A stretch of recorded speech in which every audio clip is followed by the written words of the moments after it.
తాకట్లో ఉన్న మీ బంగారాన్ని విడిపించి ఆ రోజు ఆన్లైన్ రేటుకి కొంటాం. Sharma gold company. నమస్తే, మీరు చూస్తుంది సుమన్ టీవీ. నేను మీ కీర్తి. నాతో పాటు భారతీ శంకరపీఠ వ్యవస్థాపకులు బ్రహ్మశ్రీ డాక్టర్ తిరుపతి మూర్తి అవధాని గారు ఉన్నారు. నమస్తే గురుగారు. ఓం శ్రీ మహాగణాధిపతయే నమః. గురుగారు, ఈ మధ్య కాలంలో అఫ్ కోర్స్ ఎన్నో ఇయర్స్ నుంచి మహామృత్యుంజయ మంత్రం మనం వింటూ ఉంటున్నాం, కానీ ఈ మధ్య కాలంలో డాక్టర్స్ కూడా ప్రమోట్ చేస్తున్నారు గురుగారు.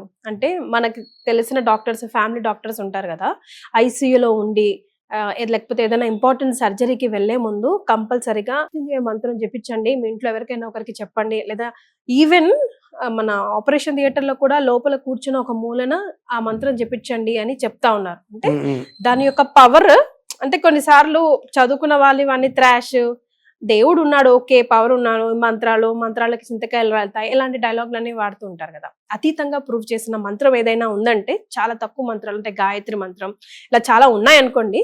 బట్ నేను విన్న దాంట్లో అయితే మహామృత్యుంజయ మంత్రం మాత్రం మహా అద్భుతంగా పనిచేస్తుంది అని వింటున్నాం. అంటే ఓన్లీ లైక్ ఆ సిచ్యువేషన్ లో ఉండి ఇంకే వేరే దారి ఏది లేదు, భగవంతుడే కరుణించాలి అనే సిచ్యువేషన్ లో ఉన్నప్పుడే పనిచేస్తుందా?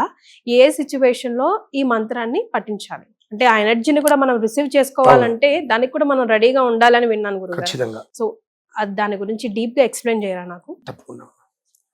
ఓం హౌం జూం సహ ఓం భూర్భువస్సువః త్ర్యంబకం యజామహే సుగంధిం పుష్టివర్ధనం సహజుః ఔం ఉర్వారుకమివ బంధనాన్ మృత్యోర్ముక్షీయమామృతాతు.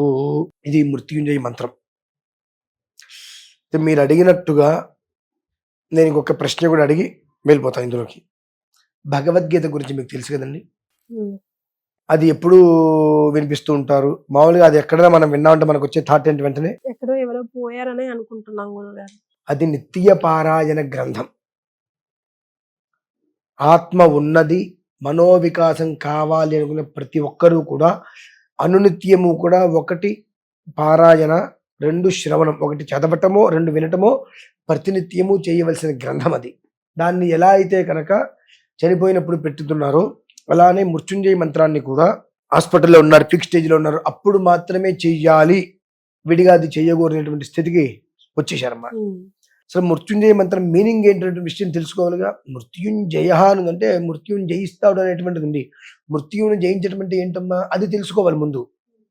మంత్రం పారాయణ హాస్పిటల్లో ఉంటారు, వెంటిలేటర్ మీద ఉంటారు. ఒక్కసారి అదే మృత్యుంజయ మంత్రాన్ని మనం జపం చేసినప్పుడు ఆ శక్తిని ఆ శరీరం కనుక తీసుకోలేకపోతే ప్రాణం పోతుంది. తీసుకోగలిగితే 8 సంవత్సరాల ఆయుష్ పెరుగుతుంది. ఆ ఒక్క శరీరం హాస్పిటల్లో అచేతనంగా పడి ఉంటుంది, వెంటిలేటర్ మీద ఉంటారు, వాళ్ళకి సిలైన్లు పెట్టిన ఏం చేస్తారో వాళ్ళకి తెలీదు. అచేతనంగా ఉన్నప్పుడు మనం చేసేటువంటి ఒక మంత్రం అనేటువంటి ఆ శక్తి ఆ లోపలికి ఆ మనిషి శరీరంలోకి ప్రవేశించినప్పుడు అది తట్టుకుంటుంది తట్టుకోదనే విషయం మనకు కన్ఫర్మేషన్ ఇవ్వకూడదండి. కర్మ ప్రారంభం. తట్టుకునేటువంటి శక్తి ఆ శరీరానికి ఉన్నదా? వెంటనే తిప్పుకుంటుంది 8 సంవత్సరాలు. 8 సంవత్సరాలు గురుగారు అంటే ఆ మంత్రం యొక్క పవర్ 8 సంవత్సరాలు ఉంటుందంటారా? మినిమం. ఇక ఏమీ లేదు అనుకుంటే 8 సంవత్సరాలు. ఎన్నిసార్లు చెప్పిస్తే? కనీసం 1,00,000 సార్లు చేయాలి. ఓకే. కానీ మనం ఏంటంటే హాస్పిటల్లో వెళ్ళంగానే అర్జెంట్ గా చేసేసేయండి అంటాం. అబద్ధం. అయితే గురుగారు, ఇప్పుడు అక్కడ వెంటిలేటర్ మీద ఉన్న పర్సన్ అయితే చేయడు, ఎవరి కోసం ఎవరు పడితే వాళ్ళు చేయకూడదమ్మా. అట్లా ఎట్లా ట్రాన్స్ఫర్ అవుతుంది గురుగారు? ఇప్పుడు మనం చేసే పుణ్యం మనకే అనుకుంటాం కదా, మరి మనం చేసేది వాళ్ళకి ఎలా వెళ్తుంది కదా? మీ ఇంట్లో స్విచ్ చేశారు కదా, లైట్ ఎలా వెలిగింది? కనెక్షన్. అలానే ఆ ఒక్క మన ఈ పంచభూతాత్మక శక్తి, ఓం నమ శివాయ అనేటువంటి పదానికి పంచభూతాత్మక శక్తి. ఓం అంటే ఆకాశం, పృథివ్యాపస్తేజో వాయురాకాశాత్, ఈ 5 కూడా పంచభూతాత్మక శక్తి. 5 కూడా ఓం నమ శివాయ పంచాక్షరంతో ఇమిడి ఉంటాయి. ఆ ఒక్క మంత్రాన్ని మృత్యుంజయ మహామంత్రంతో మనం చేస్తున్నప్పుడు మొత్తం కూడా శబ్ద తరంగాలు అనేటువంటిది ఆ మనిషికి చేరుతాయమ్మ. వాయు రూపంలో. ఏం రూపంలో? వాయు రూపంలో శబ్ద తరంగాలు చేరుతున్నాయి. ఎక్కడో సినిమా తీస్తే ఇక్కడ మీరు ఎలా చూస్తున్నారు? అంటే అది వేరు కదా గురుగారు. ఏది వేరు ఏది మొక్కని కదమ్మా. ఇక్కడ మీరు ఫ్లగ్ పెట్టి ఇక్కడ నుంచి ఒక 10 కిలోమీటర్ల అవతలకు వైర్ తీసుకెళ్తే ఇక్కడ లైట్, ఇక్కడ అమెరికాలో ఉన్న వాళ్ళతో వీడియో కాల్ మాట్లాడట్లేదా గానీ విత్ ఇన్ సెకండ్ ఆ మంత్రం అనేటువంటిది మనం చేసే విధానాన్ని అనుసరించి ఆ శక్తి ఉత్పన్నం అవుతుంటుందమ్మా. ఇప్పుడు దేవాలయానికి వెళ్తుంటే వైబ్రేషన్ ఎందుకు వస్తుంది? మరి మీరు అక్కడ కూర్చొని చేయట్లేదు కదా. గుళ్ళో అర్చకులు చేస్తూనే ఉంటారు ఎప్పుడు కూడా. మరి ఆ గుళ్ళోకి వెళ్ళంగానే మనకు ఒక తెలియని ఒక వైబ్రేషన్ వస్తుంది శరీరానికి. ఎందుకు వస్తుంది? మనం ఏం చేయనప్పుడు ఆ మంత్రోచ్చారణ ఏమాడుతుంది? ఓం త్ర్యంబకం యజామహే సుగంధిం పుష్టివర్ధనం ఉర్వారుకమివ బంధనాన్ మృత్యోర్ముక్షి యమామృతాతు. ఆ శుద్ధంగా స్వర అక్షర పద వృత్తవర్ణాలని ఆ రకంగా ఎప్పుడైతే కనుక మనం కంఠంలోంచి తీసుకొని వస్తాం బయటికి, అది ఒక శబ్ద తరంగాలుగా ఒక శక్తిగా మారుతుంది. అది ఆ శక్తి మొత్తం కూడా సమీకృతమయ్యి ఒక వ్యక్తికి చేరుతుంది. ఆ చేరినప్పుడు ఆ మనిషి ఉండేటువంటి స్థితిని బట్టి ఆ మనిషి తట్టుకోగలితే అది తట్టుకోలేడా. చాలా మంది మాక్సిమం 80 to 90% ఫెయిల్ అవుతారు ఇక్కడ. ఎట్లా గురుగారు?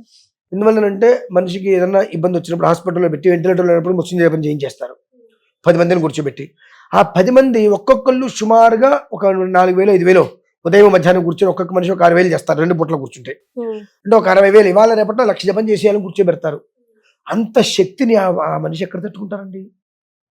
స్టైరాయిడ్ అంటారు చూసారండి, అటువంటిది మామూలుగా ఒకటి వేస్తేనే మనిషి ఒక్కోసారి తట్టుకోలేరు. అటువంటిది కొన్ని కోట్ల ఎనర్జీ స్టైరాయిడ్ లాంటిది. ఇది పరిస్థితి అలాంటిది కదా గురుగారు. మరి ఇప్పుడు చెప్తా గుర్తుపెట్టుకోండి, మనిషి కాస్త అస్తవ్యస్తంగా అవుతున్నారు, అనారోగ్య లక్షణాలు వస్తున్నాయని మనకు తెలుస్తుంది. ఆ తెలిసినప్పుడు నువ్వు మొదలుపెట్టు 10 రోజుల పాటు ప్రశాంతంగా. ఒక్క రోజులో మెల్లిమెల్లిగా ఇంజెక్ట్ చేయాలి అంటున్నారు, ఒక మెడిసిన్ మాదిరి ఒకేసారి చేస్తే మనిషి వెంటనే పోతాడండి, సమస్య లేదు అందులో. ఎందుకంటే ఆ శక్తిని తట్టుకోలేడు. అంటే ఒక 10 రోజుల ముందు నుంచి రోజుకు ఒక 10,000 ఆరామ్సే చేయించుకో, 10 రోజులు 1,00,000 చేయించుకో, ఆ తర్వాత హోమం చేయించుకో. అది మిమ్మల్ని నిలబెడుతుంది. అంతేగాని మనం ఇష్టం వచ్చినట్టుగా మనం చేసేస్తామనంటే ప్రాణాన్ని తీసేస్తుంది. అది ఆ శక్తిని మనం తట్టుకునే ఎనర్జీ మనకు ఉండదండి. ఇప్పుడు నేనున్నా, నా కోసం 10 మంది చేయండి, ఆ శక్తి నేను తట్టుకోగలుగుతా నార్మల్గా ఉన్నా కాబట్టి. నేను బెడ్ మీద ఉన్నప్పుడు 10 మంది వచ్చి అర్జెంటుగా అప్పటికప్పుడు నేను చేసేస్తా దారిపోస్తా అంటే అది వెళ్దండి. 2 అసలు మృత్యుంజయ మంత్రం ఎందుకు చేయాలి తెలుసా? ఎందుకు చేయాలి? అనాయాసేన మరణం వినాదైన్యేన జీవనం, దానికోసం చేయాలి. అంటే ఇవన్నీ మనం చేస్తున్నాం, చెయ్యకూడదు అని కాదు, అసలు దేనికి చెయ్యాలి అంటే మనిషి పుట్టిన తర్వాత చనిపోయే వరకు కూడా కష్టాలతో కన్నీళ్లతోటి ముందుకెళ్లకుండా అనాయాసంగా జీవితాన్ని వదిలేయాలి, వినాదైన్యంగా జీవించాలి. అంటే రేపటి పరిస్థితి అంటే భగవంతుడిని ఏడవకుండా జీవితం సాగించడానికి ఈ మృత్యుంజయ మంత్రం పనిచేస్తుందండి. అనునిత్యం ఈ మృత్యుంజయ మంత్రం పారాయణ చేసుకోవటమో వినటమో చేయడం వల్ల ఏమవుతుందంటే రేపటి పరిస్థితి ఏంటి భగవంతుడు అనేటువంటి విషయం మీద ఉండదు. ప్రశాంతంగా ఈ రోజు ప్రశాంతంగా కడుపుండా తిన్నామా లేదా అనేటువంటి దాని మీద మాత్రం రేపటి గురించి ఆలోచిస్తే ఇవాళ బ్రతుకు దుర్భరం అయిపోతుంది. అలాంటి జీవితం ఇస్తాడు. 2 అనాయాసేన మరణం, మంచం మీద పడి లేదంటే యాక్సిడెంట్లు అయ్యి వాళ్ళ చేత వీళ్ళ చేత పని చేయించుకుంటూ వాళ్ళు తిట్టుకుంటూ ఉంటారు, ఇంకా పోలేదంటే వీడు ఎంతకాలం పడుతున్నారు, వీటికి ఎంతకాలం సేవ చేయాలని చెప్పి. అటువంటి తిట్లు ఏమీ లేకుండా మనకు దోసపండు ఐడియా ఉందండి మీకు? దోసకాయ మనం కోస్తూ ఉంటాం చెట్టు నుంచి. ఎప్పుడు దోసకాయ కోయకూడదు, కోసినకాయ పనికిరాదు. అదేంటి గురుగారు? దోసకాయకు ఉన్న లక్షణం ఏంటంటే అది పక్వానికి వచ్చిన తర్వాత ఆ తొడిమి నుంచి పండు ఊడి పక్కకు వచ్చేస్తుంది. మనం కొయ్యక్కర్లేదమ్మా. అవును, మీరు ఇంతకు ముందు కూడా చెప్పారు ఈ మాట. మనం కొయ్యక్కర్లేదు. మనం కోస్తే మనం బయట వెళ్ళినప్పుడు మీరు మామూలుగా చూడండి, ఆ దోసకాయకి తొడిమింటే మనం కొనకూడదు, అది పనికిరాదు, అప్పుడే కోసుకొచ్చేస్తారు. దోస పండిన తర్వాత పక్వానికి వచ్చిన తర్వాత ఆ తొడిమె ఆ కాయను వదిలేస్తుంది, పక్కకు వచ్చేస్తుంది, అది చెట్టుతో సంబంధం లేకుండా. అలానే శరీరంలో నుంచి జీవుడు అంటే ఆత్మ అనేటువంటిది ప్రశాంతంగా కడుపు నిండా భోజనం చేసాం, కంటి నిండా నిద్రపోతానప్పుడు వెళ్ళిపోవాలి ఆత్మ బయటికి. అంతేగాని వాళ్ళ చేత పని చేయించుకొని వీళ్ళ చేత పని చేయించుకొని నానా తిట్లు తిని దీర్ఘ రోగాలు అంటుంటారు కొంతమంది. జీవితకాలం లేవలేరు, కూర్చోలేరు, మంచం మీద పడుకొని నానా దుర్భరమైన ఇబ్బందులు పడుతుంటారు తిట్లు తింటూ.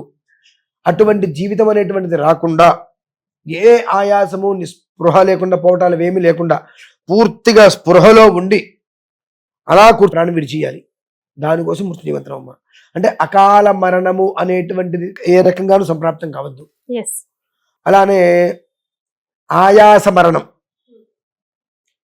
టెన్షన్ పడుతూ ఇబ్బందులు పడుతూ కాళ్ళు చేతులు విరిగా అడ్డం పడి ఇటువంటి మరణాలు రానియకుండా మనిషికి ఎంతైతే ఆయుష్ ఉన్నదో గండాలన్నింటిని గట్టెక్కించి ఏ క్షణానికి ఆయుష్ చివరి రోజు వస్తుందో ఆ తొడుగు నుంచి పండుని విడదీసినట్టుగా జీవుడు వెళ్ళిపోతాడు బయటికి. దానికోసం మృత్యుంజయ మంత్రం అనునిత్యం చేసుకోవాలమ్మా. అని మనము ఆపద వచ్చినప్పుడు మనం చేస్తాం. ఆపద వచ్చినప్పుడు ఓకే ఈశ్వర చేంజ్ జరిగితే జరుగుతుంది, ఒక 10 రోజులు చేయించు, 2 రోజులు ముందు మొదలుపెట్టి. కానీ 2 రోజుల్లో నాకు అయిపోవాలి అని ఎప్పుడైతే నువ్వు కూర్చోబెట్టావు బలవంతంగా, ఆ శక్తి అనేటువంటిది ఆ జీవి తట్టుకోలేడు కదండి. మనం తట్టుకోగలుగుతాం, హాస్పిటల్ వెంటిలేటర్లో ఉన్న జీవి తట్టుకోలేడు కదా. కోటి దాని అంటే సంఖ్యలో స్టెరాయిడ్ అంటే ఎట్లా ఉంటుంది, 500 స్టెరాయిడ్ ఇస్తేనే కొంతమంది తట్టుకోలేరు. అటువంటిది 1 కోటి పైన ఆ శక్తి ఉన్నటువంటి స్టెరాయిడ్ లాంటిది ఈ మంత్రం. అదేలేండి గురుగారు. తప్పని గుండెపోవచ్చు, లేదా ఈశ్వరేచ్ఛ బాగుంటే మనిషి లేవచ్చు. కానీ ఈ రకంగా చేస్తే మనిషి లేవటం అనేటువంటిది 98% కష్టం. 1 వారం ముందు నుంచో మొదలుపెట్టి చేస్తుంటే ఈశ్వర అనుగ్రహం కలగవచ్చు. ఇలా మృత్యుంజయ మంత్రాన్ని మనం వాడే విధానమే మన జీవన విధానానికి అనుసంధానంగా ఉంటుంది ఎప్పుడు కూడా. అది మనం తెలుసుకోవాలి. ఉపాసన కొనిదెల గారు కూడా ఒకానొక సందర్భంలో తనకు కూడా చెప్పడం నేను విన్నాను గురుగారు ఒక ఇంటర్వ్యూలో. అంటే మనం డాక్టర్స్ గా ఎంత ప్రయత్నించినా కూడా ఆ మందు సరిగ్గా పనిచేయాలి, పని చేసి దానికి ఇంకా కొంచెం లైఫ్ స్పాన్ పొడిగించాలంటే ఈ మంత్రాలు చాలా ఉపయోగపడతాయి అని చెప్పేసి తనలాంటి వాళ్ళు అట్లా ప్రమోట్ చేయడం కూడా మన సనాతన ధర్మాన్ని ముందుకు తీసుకెళ్ళాలి. ఎందుకంటే ఈ మృత్యుంజయ మంత్రంతో పాటుగా వైద్యం చేయించుకునే వాళ్ళు ఇంకొక విధానం అనుసరించాలి. అధ్యవోచదధివక్త ప్రథమో దైవ్యోభిషకు అహీగుశ్చ సర్వాన్ జంభయన్ సర్వాశ్చయాతు ధాన్యః. ఈ మంత్రాన్ని మృత్యుంజయ మంత్రంతో సంపుటి చేయాలమ్మా. భిషక్ అంటే వైద్యుడు. ప్రథమో దైవ్యోభిషకు, మొట్టమొదటి వైద్యుడు ఎవరు? భగవంతుడే. ప్రతి హాస్పిటల్లో దేవుడు ఉంటాడు. హాస్పిటల్ ముందు ఒక చిన్న మందిరం ఉంటూ ఉంటుంది. అంటే ఏంటంటే ఆయన కోపం వస్తే ఈయన దగ్గరికి, ఈయన కోపం వస్తే పంపిస్తారు. సరే, చాలా అబద్ధమైన మాట అండి. మన పెద్దవాళ్ళు మాట్లాడుతుంటారు సరదాగా, దేవుడి కోపం వస్తే డాక్టర్ దగ్గరికి పంపిస్తారు, డాక్టర్ కోపం వస్తే దేవుడి దగ్గరికి పంపిస్తారు అని చెప్పి. దేవుడి దగ్గరికి పంపించడం ఏంటంటే మా ప్రయత్నం మేము చేస్తున్నాము, ఆయనకాల వాకిట్లో భగవంతుడు ఉన్నాడు, మీరు ప్రేయర్ చేయండి అని. అంతేగాని ఈ మనిషిని అక్కడికి పంపించడం కాదండి. చిన్న చిన్న ఆలోచనలు మనం చేసుకోవాలి. ఈ మంత్రాన్ని కనుక సంపుటి చేసినట్లయితే ఆ మనం వాడేటువంటి మందు పదార్థం ఏదైతే ఉంటుందో అది ఒంట్లోకి బాగా పనిచేస్తుంది. మీరు ఇంటర్వ్యూ చేస్తా అంటే నేను ఒక నెంబర్ ఇస్తాను మీకు. అంటే ఈ మంత్రం ఎంతవరకు పనిచేస్తుందో వాళ్ళ స్వానుభవం. వాళ్ళకి ఒక 7 ఏళ్ళు అవుతుంది. పాప 740 గ్రాములతో పుట్టిందండి.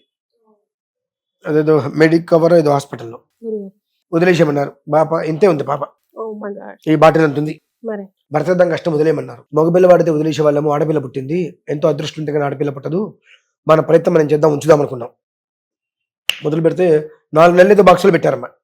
నేను ఒకటే అన్నా, ఒక చివరి ప్రయత్నం చేద్దామని చెప్పి అధ్యవోచదధివక్త ప్రథమో దైవ్యోభిషకు అహీగుశ్చ సర్వాన్ జంభయన్ సర్వాశ్చయాతు ధాన్యః. ఈ మంత్రంతో సంపుటి చేయించారమ్మా. ఇవాళ దాని మాటలు మనం తట్టుకోలేం. అమ్మ డాక్టర్ అయితే కనుక ఆమెకి 10 ఏళ్ళు వచ్చేంత వరకు స్పష్టంగా చూపు కనిపిస్తుందని, మాట వస్తుందని, నడుస్తుందని మేము హామీ ఇవ్వలేమన్నారు. దానికి ఇప్పుడు 6 7 అసలు తట్టుకోలేం. క్లవర్ స్టూడెంట్, స్కూల్లో తెలియదు అనేటువంటిది లేదు. మీరు ఏదైనా ఒక బొమ్మకి ఇస్తుంటే చూసి ఇక్కడికి వేసేస్తుంది బొమ్మ. అది ఈశ్వరేచ్ఛమ్మ.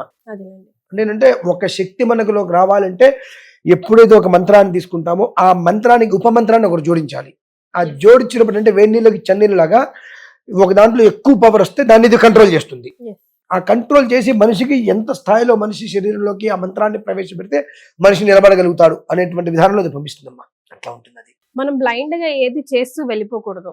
మహామృత్యుంజయ మంత్రం మనం రోజు నీళ్ళు తాగినట్టు కొన్నిసార్లు అనుకుంటా వెళ్తాం, కానీ ఎప్పుడు ఎలాంటి పరిస్థితుల్లో చేయాలి అన్నది కూడా తెలుసుకుంటే చాలా బాగుంటుంది. గురుగారు అందించిన ఇన్ఫర్మేషన్ నిజంగా మనలో చాలా మందికి ఉపయోగపడుతుంది.